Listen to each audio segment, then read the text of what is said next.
Thank you.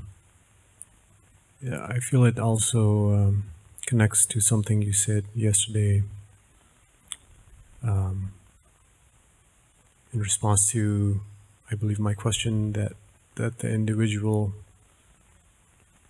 is the whole presenting itself. Not to say that I fully comprehend that, but it's a feeling like that when whatever the past is in the form of a thought, I seem to take it less seriously for somehow that wholeness.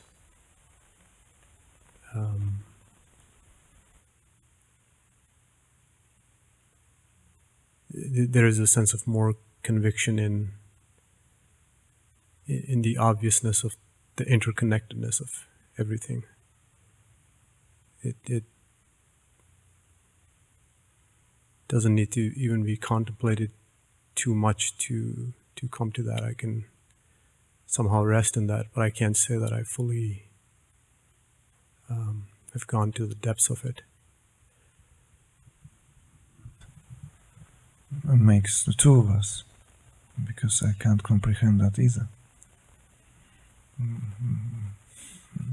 By nature it's incomprehensible.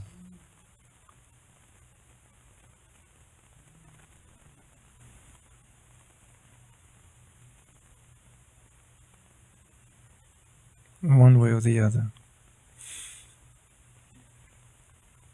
When consciousness projects itself in this notion of individual is born for its own sake, then the notion of the self is incomprehensible.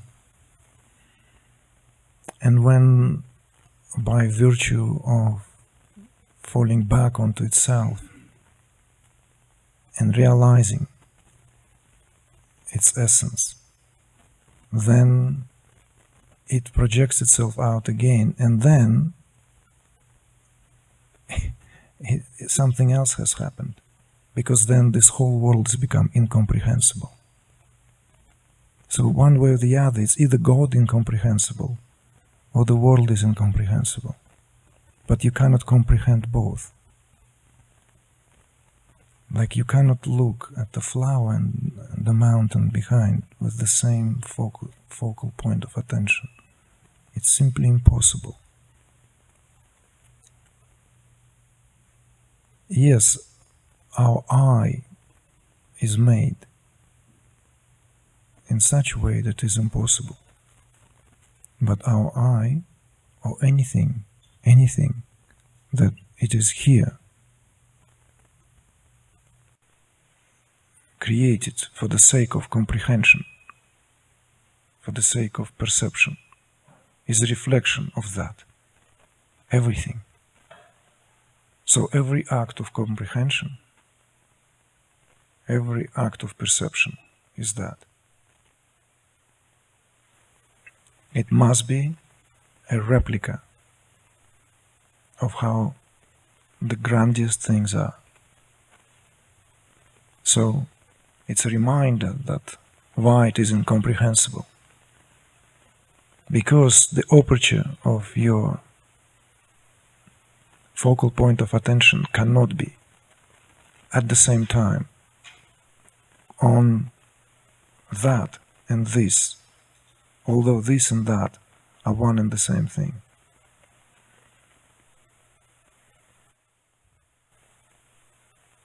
With that being said, I still don't want to leave this without also some, if you will, more practical suggestions, and let this be an inspiration for you. How can that, what we spoke about yesterday that you brought out now, in terms of what the human represents in its totality. is that everything in a human being, everything, the whole entire neurophysiology of the human being is a most perfect arrangement of that what essentially went into this so as to behold itself. And in order for that to be possible, it had to equip that with such perfect instrumentality so it will have that capacity. Otherwise, God will conceal itself everywhere, and there will be no way for the self to know itself, because it will always be less somewhere. It will always be less somewhere. It is perfectly God in a stone, in a stream, right? In that carp in a stream, in that dolphin in the sea, in that tiger in a forest, in that donkey in that tree, in that rock. But it's always concealed by thatness of that expression. And in a human being, God can know itself as God. And that's what is the loftiest realization of some of the perennial traditions that had the audacity to confirm that through direct experience of those who continuously enrich these traditions and keep them alive, because this is not a stuff of libraries. So this is why human being is spoken always with such degree of reverence, because it's nothing to do about you or me. It has nothing to do about what you and I like or dislike. It is the divine affair, where the divine fairly, squarely